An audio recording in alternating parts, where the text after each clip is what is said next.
Pertek deduction adalah dia fasilitas atau insentif ya. Insentif untuk wajib pajak yang menyelenggarakan kegiatan vokasi. Ya, jadi vokasi ini, jadi semua yang terkait dengan proses pemagangan itu bisa dibiayakan. Dan itu 2 kali lipat. Iya, ini sangat menarik sekali nih untuk dunia industri. Syaratnya tadi kan 4. Ya, syaratnya 4. Kalau 4 syarat itu tidak terpenuhi, otomatis nanti ditolak oleh OSM.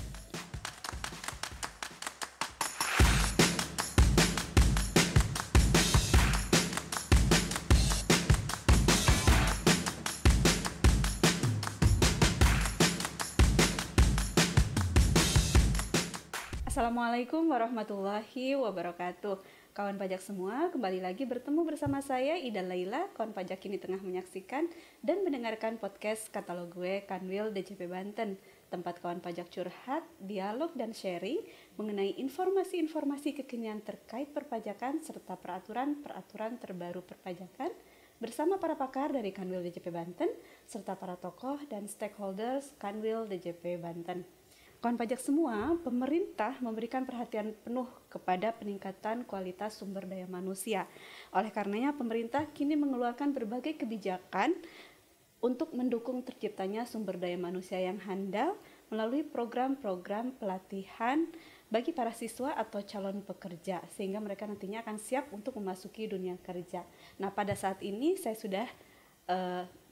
sudah bergabung bersama kami Bapak Deddy Kusnadi, fungsional penyuluh ahli madya dari Kanwil DJP Banten. Pak Deddy, apa kabar? Baik, beda. Alhamdulillah. Pak Deddy nih, tadi saya sudah bikin prolog nih tentang pemerintah mendukung program peningkatan sumber daya manusia, terutama untuk para siswa atau calon pekerja. Nah, apa sih sebenarnya yang akan kita bahas pada hari ini, Pak Deddy? Kali ini, kawan pajak kalian, kita akan membahas terkait dengan Supertech deduction. Ya, untuk kegiatan vokasi khusus. Karena selain vokasi, kita juga ada Supertech deduction terkait dengan kegiatan research and development. Ini menarik sekali nih kawan pajak. Kegiatan vokasi, banyak sekali mungkin kawan pajak yang ingin tahu apa sih yang disebut dengan vokasi itu, Pak Deddy?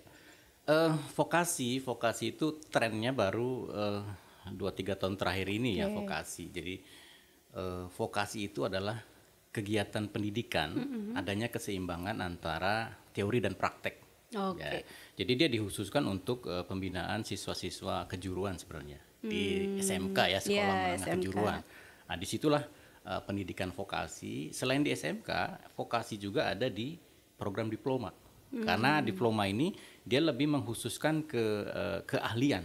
Ya, bukan keilmuannya tapi keterampilannya, saya maksud keterampilannya. Jadi ini memang program memang khusus untuk kawan-kawan pajak yang kini mungkin menjadi siswa SMK atau diploma yang punya keterampilan khusus lah gitu ya. Nantinya akan masuk dunia kerja sudah punya keterampilan tersendiri. Nah, tadi Bapak sebutkan Supertech deduction. Nah, hubungannya nih antara vokasi sama Supertech deduction ini apa? Jadi Supertech deduction adalah dia fasilitas atau insentif ya. Insentif untuk wajib pajak yang menyelenggarakan kegiatan vokasi. Ya, jadi vokasi ini dia tidak bisa diselenggarakan secara mandiri oleh sekolah. Dia harus bergandengan tangan, bermitra dengan dunia industri. Ya, industri ini pasti wajib pajak kan yang punya industri kan. Nah, biaya yang dikeluarkan atas kegiatan pendidikan vokasi itu bisa dibiayakan oleh wajib pajak, dalam hal ini wajib pajak Badan Dalam Negeri, itu sebanyak 200% dari yang seharusnya. Gitu. Luar biasa menarik. Gitu. Jadi bukan hanya memberikan pelatihan, tapi ternyata memberikan pelatihan itu bisa menjadi sarananya si wajib pajak untuk membiayakan itu di pelaporan pajak mereka, gitu ya. Sampai dengan 200%. 200%. Luar biasa. Nih, boleh dijelaskan ya apa ketentuannya ada di mana, kemudian latar belakang seperti apa? Ya, ceritanya ini panjang sebenarnya. Saya juga baru tahu. Saya dengar Pak, mau panjang nggak apa-apa. Saya baru tahu ketika ada teman-teman dari BPKP Banten datang ke kantor, diskusi dengan saya pribadi terkait dengan pendidikan vokasi dan Supertech deduction. Ternyata Supertech deduction ini khusus untuk kegiatan vokasi itu adalah salah satu dari nawacita Presiden Republik Indonesia Pak Joko Widodo ketika periode pertama itu. Agenda prioritasnya beliau prioritas. Karena nawacita itu, nawa itu 9, cita itu harapan. Jadi harapannya ada 9 kriteria, salah satunya adalah meningkatkan sumber daya manusia. Melalui salah satunya dengan kegiatan vokasi. Jadi karena itu ditekankan oleh Bapak Presiden, itu sudah sebenarnya muatannya sudah disebarkan ke seluruh kementerian dan lembaga. Jadi BPKP sebagai instansi pemantau ya untuk mengawasi itu merasa berkepentingan atas suksesnya kegiatan ini.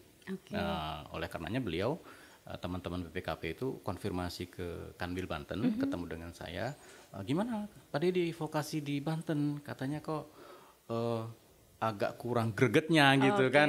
Nah gitu, agak kurang gregetnya gitu kan.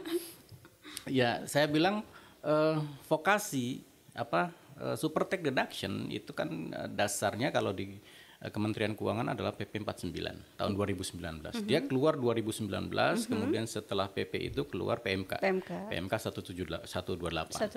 Itu tahun 2019. Ketika tahun 2019 keluar, awal 2020 kita sudah terkena pandemi, wabah ya. Wabah COVID. Sementara ini sebetulnya sangat melibatkan dunia industri. Pasti. Karena ada wabah itu, mungkin teman-teman di industri itu menjaga menerapkan protokol pemerintah yang dipesankan oleh pemerintah, harus menjaga protokol kesehatan, membatasi kerumunan gitu kan.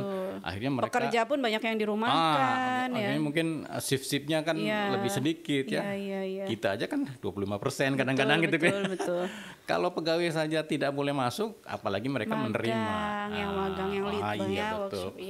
Oleh karenanya dengan peristiwa pandemi COVID kemarin itu, kegiatan super tech deduction agak terhambat, jadi kurang gencar. Sebenarnya kan tujuannya bagus untuk membina lulusan terutama SMK itu sebagai pekerja yang andal. Ya, jadi dia sudah siap gitu siap pakai ya. Dia punya basic ilmu tentang keilmuannya dan punya basic ilmu tentang praktek.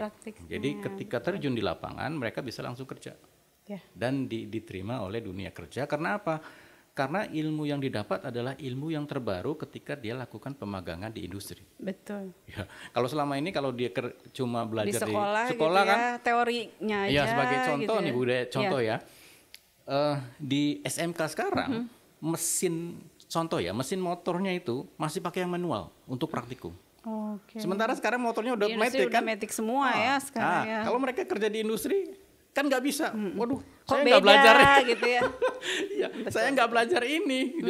Akhirnya kan mereka nggak diterima gitu kan. Iya. Nah dengan adanya kolaborasi antara sekolah dan industri, jadi adik-adik siswa ini dia mendapatkan ilmu yang terbaru, ya update teknologi yang terbaru, ya mesin, ya listrik, ya segala macam itu yang terbaru, ya karena dia langsung praktek di industri. Industri kan apa yang digunakan sekarang ini gitu kan, gitu. Seperti itu. Iya, jadi memang dunia industri ini kemarin sempat tersendat karena pandemi ya. Otomatis program untuk pelatihan para siswa ini pun jadi terhambat juga ya. Sangat terhambat. Otomatis ya, jadi baru sedikit mungkin yang bisa menggunakan super tax deduction ini ya. Sebetulnya yang diatur di tadi Pak Dedi bicara tentang PMK 128 sebagai turunan dari PP berapa tuh tadi PP 49. Nah, di PMK 128 sendiri apa sih sebetulnya yang disampaikan oleh pemerintah, kebijakan seperti apa untuk dunia industri? Di PP 128 terkait dengan super tax deduction kegiatan vokasi, itu pemerintah memberikan insentif atau fasilitas bahwa biaya yang dikeluarkan untuk menyelenggarakan proses pendidikan pemagangan atau praktek di lokasi di tempat industri itu bisa dibiayakan sebanyak 200% dari yang seharusnya. 2 kali lipat berarti 2 kali lipat ya, tapi itu untuk kepentingan pajak saja. Kalau yang lain enggak ya, untuk kepentingan pajak ketika pelaporan pajaknya mungkin ya nanti perhitungannya brutonya itu bisa dikurangi biaya ini, tapi bisa dikalikan 200%. 2 kali lipat. Oke, sebetulnya biaya apa aja sih Pak yang dikeluarkan oleh pihak industri? Segala biaya yang terkait dengan proses kegiatan pemagangan, ya. Misalkan industri membangun ruangan tersendiri untuk siswa-siswa magang nih, workshop gitu kan. Itu bisa dibiayakan semua. Kemudian pembelian mesin, pembelian bahan-bahan kalau ada bahan yang digunakan gitu kan, itu bisa dibiayakan. Kemudian listriknya, bahan bakar kalau ada, semuanya bisa dikeluarkan untuk proses industrinya yang itu. Digunakan. Selain itu ada juga pengeluaran terkait dengan biaya instruktur ya. Kalau industri mendatangkan instruktur untuk memberikan pengajaran atau pendampingan ke siswa-siswa, itu juga honornya bisa dibiayakan. Kemudian juga honor yang diberikan ke teman-teman siswa-siswa magang itu atau uang saku lah istilahnya, itu bisa dibiayakan. Itu juga termasuk. Jadi semua yang terkait dengan proses pemagangan itu bisa dibiayakan. Dan itu 2 kali lipat. Iya, ini sangat menarik sekali nih untuk dunia industri. Kalau di frame saya Pak Dedi, mereka tuh dapat siswa-siswa magang, betul mereka didik, tapi mereka juga kan mempunyai kontribusi pastinya untuk perusahaan, pasti. Dengan keberadaan para siswa itu gitu. Dan biaya untuk memberikan pelatihan kepada para siswa itu mulai dari bangunannya, mesinnya, honornya, semua bisa jadi pengurang bruto di laporan perpajakan mereka gitu. Dan dikalikan 200%. Tapi ini khusus untuk wajib pajak dalam negeri. Ya, kalau ada wajib pajak badan dalam negeri ya. Badan dalam negeri ya. Kalau luar negeri enggak, dan kalau orang pribadi juga enggak. Misalkan orang pribadi dia punya pabrik, dia ada siswa magang namanya, itu tapi nggak bisa ya. Nggak bisa, harus badan. Harus badan. Nah, berarti kawan pajak kalau sekarang sudah punya industri nih, tapi masih menggunakan nama sendiri, nama pribadi, segera diurus untuk badannya ya, sehingga bisa menggunakan fasilitas ini. Nah, syaratnya nih untuk kegiatan vokasi, ini harus apa sih, basisnya apa? Kompetensi apa yang diperbolehkan menurut PMK? Beberapa syarat untuk agar biaya itu bisa dapat fasilitas yang 200%, pertama bahwa keahlian atau ilmu yang diajarkan itu sesuai dengan keahlian yang ada di daftar di ada PMK. Daftarnya ya, di PMK 128 itu ada sekitar 127 jenis keterampilan. Wow. Ya, itu untuk SMA dan SMK, kemudian ada 282 jenis di perguruan tinggi dan diploma, dan 58 jenis di BLK. Balai Latihan Kerja ya. Jadi selain SMK, diploma, Balai Latihan Kerja juga bisa. Baik. Jadi teman-teman yang bukan pelajar atau sudah lulus, kemudian dia nggak kuliah, dia perlu pelatihan gitu kan. Dia kan biasanya masuknya ke BLK. Daftar ke BLK itu ya, Balai Latihan Kerja. Nanti si industri kerjasamanya dengan BLK-nya. Betul. Jadi teman-teman yang ada di BLK itu silahkan magang di industri. Nanti industri bisa membiayai itu 200%. Jadi industri apa saja nih kira-kira nih, biar teman-teman sedikit ada gambaran lah, sektor industri apa aja yang biasanya semua sektor industri bisa masuk ke situ ya. Yang penting syaratnya adalah kompetensinya sebenarnya. Kompetensi yang diajarkan. Yang tadi itu ya 127 di SMK, sekian di perguruan tinggi dan di BLK itu tadi. Banyak itu. Mulai dari manufaktur, agrobisnis, kemudian dari kesehatan juga ada semua, farmasi juga ada. Berarti luas ya sebetulnya cakupan sektor usahanya gitu. Cuma harus dilihat nih kompetensinya tadi sesuai PMK 128 itu yang bisa menggunakan super tax deduction. Terus selain tadi kompetensinya, apa lagi Pak syarat berikutnya? Ketika kompetensi ini sudah match ya, nanti ada kesepakatan antara dunia pendidikan dengan industri, mereka harus menjalin kerjasama. Yang dituangkan dalam PKS. Ada perjanjian terlebih dahulu. Semacam MOU-nya lah gitu kan, MOU. Kalau tidak ada kerjasama itu kan kita tidak tahu nanti industri ini terima berapa murid, kapasitasnya kan gitu kan, kemudian benefitnya seperti apa, kan di situ ada beberapa klausul-klausul yang harus dituangkan di PKS. Itu sangat penting sekali tuh ya, klausul yang dituliskan di situ memang sebagai acuan mungkin baik bagi dunia bisnis maupun bagi sekolah yang menyediakan siswa untuk magang di sana ya. Dan PKS-nya sendiri itu nanti yang sudah ditandatangani oleh kedua belah pihak itu sebagai lampiran untuk pengusulan mendapatkan fasilitas super tax reduction. Oke, berarti itu memang wajib ya ada PKS ya. Kalau nggak usah ada PKS, yang penting pada magang aja di sini, itu nggak bisa bikin super tax reduction ya. Oke, ini dunia bisnis jangan lupa selain kompetensi tadi ternyata PKS ini sangat penting sehingga wajib dibuat ya. Tapi itu antara dua pihak aja ya, antara pajak tidak ikut serta di situ ya. Hanya dunia bisnis dan dunia sekolah ya. Dunia pendidikan. Baik, sudah segitu aja Pak syaratnya? Ada lagi, oke. Syarat berikutnya adalah wajib pajak tidak dalam kondisi rugi fiskal. Jadi harus profit. Kalau rugi ya jangan buka itu ya, kasihan. Iya, udah mah rugi, biaya keluar lagi gitu ya. Gitu kan, karena itu kan ada cost, ada biaya yang harus dikeluarkan kan gitu kan. Dan yang paling penting ini ada satu syarat lagi yang terkait dengan pajak adalah industri yang bekerja sama dengan dunia pendidikan itu dia harus memiliki SKF, surat keterangan fiskal.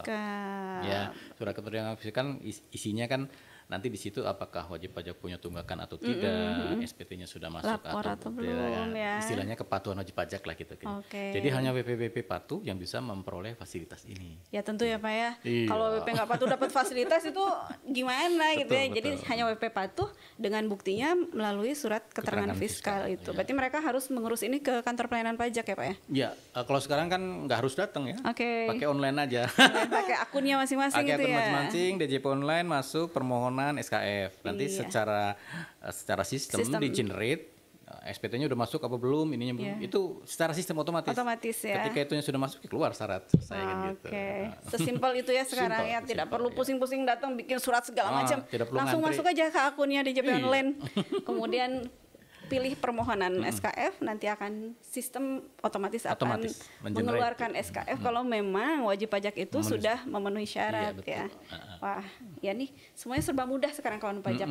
Tidak perlu sulit-sulit kawan pajak, yang penting persyaratan kawan pajak yang pasti kalau DJP sih lapornya betul gitu ya. Bayarnya juga lancar ya.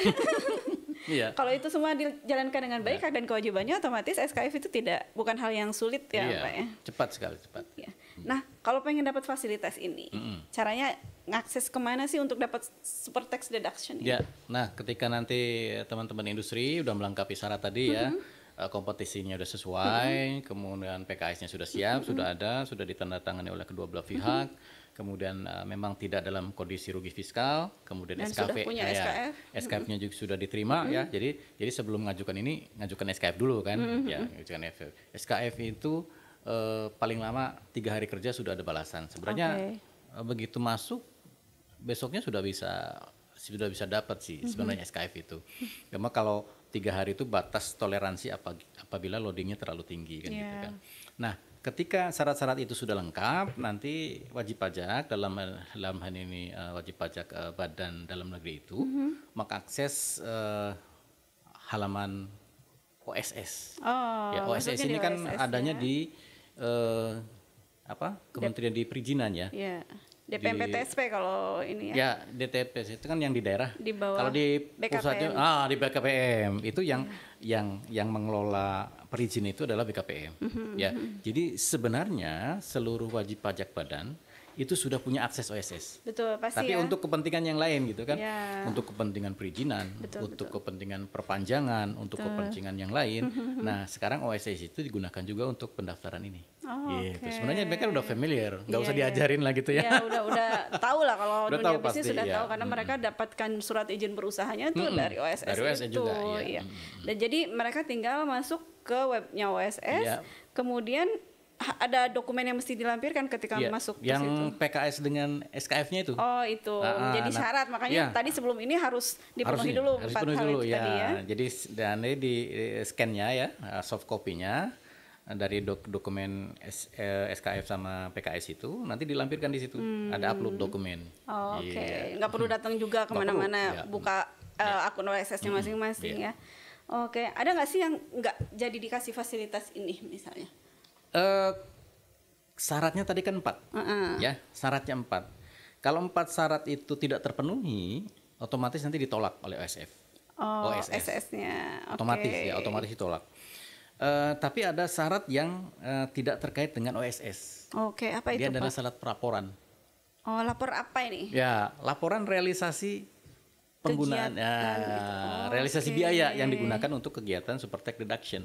Itu melapornya setiap berapa lama sekali? Laporannya nanti bersamaan dengan SPT tahunan. Oke. Ya, nanti dilampirkan di situ. Karena apa? Karena dia satu kesatuan dengan sebenarnya dengan laporan keuangan wajib pajak kan. Iya. Ada laporan keuangan, ada perincian biaya. Biayanya itu ada yang dikurangkan 200% kan gitu kan. Dari mana itu? Dari laporan ini. Pindahkan ke laporan keuangan. Ya. Nanti di laporan keuangannya dikasih tanda bintang tuh. Fasilitas super tax deduction. Nah, gitu. Nanti ketika teman-teman di KPP AR-nya itu mengetahui membaca laporan keuangan, di situ ada notifikasi, oh ini super tax deduction nih, kan bisa 200%. Kalau nggak ada keterangan super tax deduction kan dikoreksi tuh. 200%-nya nggak bisa ya, nggak berhak ya. Nah, ketika sudah dibaca ada penggunaan fasilitas super tax deduction, nanti teman-teman AR tuh cari itu laporannya mana ini kan gitu. Kalau nggak ada dikoreksi, akhirnya batal penggunaan itu. Seperti itu. Oke. Nah, laporannya ini mekanismenya seperti apa nih Pak? Apakah ada juga di websitenya pajak? Maksudnya di sekarang kan teman-teman badan itu tidak lagi menggunakan e-filing ya, nggak pakai ISPT nih. Semuanya dilaporkan menggunakan e-form nih. Apakah itu juga ada di situ juga? Atau kalau pelaporan super tax deduction itu sebenarnya belum ada di akun wajib pajak, belum ada ya. Itu tapi bisa dilakukan pelaporan melalui email. Lakukan email, dilaporkan ke KPP yang bersangkutan bersama dengan SPT tahunan. Jadi dia sebenarnya kan jadi satu kesatuan dengan SPT tahunan sebenarnya gitu, satu kesatuan karena ada perhitungan perhitungan laba rugi. Di situ ada pembiayaan yang di gross up jadi 200%, harus ada keterangannya kan gitu kan. Sebenarnya lampirannya ada di situ. Berarti harusnya udah barengan dilampirin ketika laporan SPT tahunan ya. Sebelum submit semuanya itu selain NTPN juga dokumen-dokumen pendukungnya. Oke. Nah, jangan lupa nih kawan pajak, kalau memang kawan pajak sudah menggunakan fasilitas super tax deduction ini, segala laporan terkait hal itu juga harus berbarengan dilaporkan bersama dengan SPT tahunannya. SPT tahunan. Oke, khusus wajib pajak badan dalam negeri ya. Oke.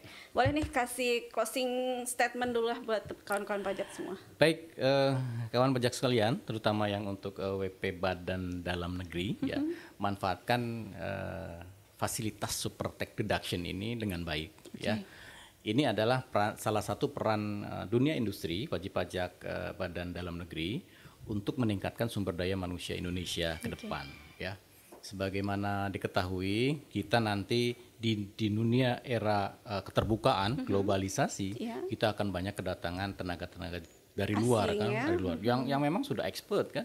Kalau kita tidak membina adik-adik kita yang masih sekolah gitu kan untuk menjadi tenaga expert, mereka nanti akan kalah. Betul. Ya, inilah saatnya teman-teman wajib pajak berperan serta selain untuk mengurangi mengurangi pengangguran, kemudian meningkatkan SDM, juga teman-teman wajib pajak bisa memanfaatkan fasilitas ini untuk tax saving. Dan dari tax saving itu untuk meningkatkan produktivitas. Dan satu hal lagi bahwa dari kegiatan ini teman-teman wajib pajak bisa mendapatkan sumber daya yang mereka inginkan karena mereka sudah tahu. Gitu. Wah, keren sekali Pak Dedi. Terima kasih banyak nih Pak Dedi atas penjelasannya mengenai kegiatan vokasi plus super tax deduction dan membuka wawasan kita semua termasuk kawan pajak semua mengenai program ini, dan semoga kita bisa nih program ini bisa dilaksanakan sehingga bisa mendukung nawacitanya Presiden Jokowi ini. Tapi juga akan banyak sekali berimbas terutama pada peningkatan perekonomian ya dalam rangka pemulihan ekonomi nasional ini. Oke. Terima kasih banyak Pak Dedi atas informasi dan sharing ilmunya. Kawan pajak juga terima kasih sudah mau menyaksikan dan mendengarkan podcast Katalog Gue Kanwil DJP Banten kali ini. Untuk informasi kekinian tentang perpajakan lainnya, kawan pajak bisa mengikuti media sosialnya Kanwil DJP Banten di @pajakbanten, baik itu Instagram, kemudian Spotify, Twitter, Facebook, ada YouTube channel kami juga. Nah, kawan pajak bisa cari informasi-informasi lainnya tentang perpajakan di media sosial kami. Terima kasih atas perhatian kawan pajak semua. Assalamualaikum warahmatullahi wabarakatuh. Waalaikumsalam.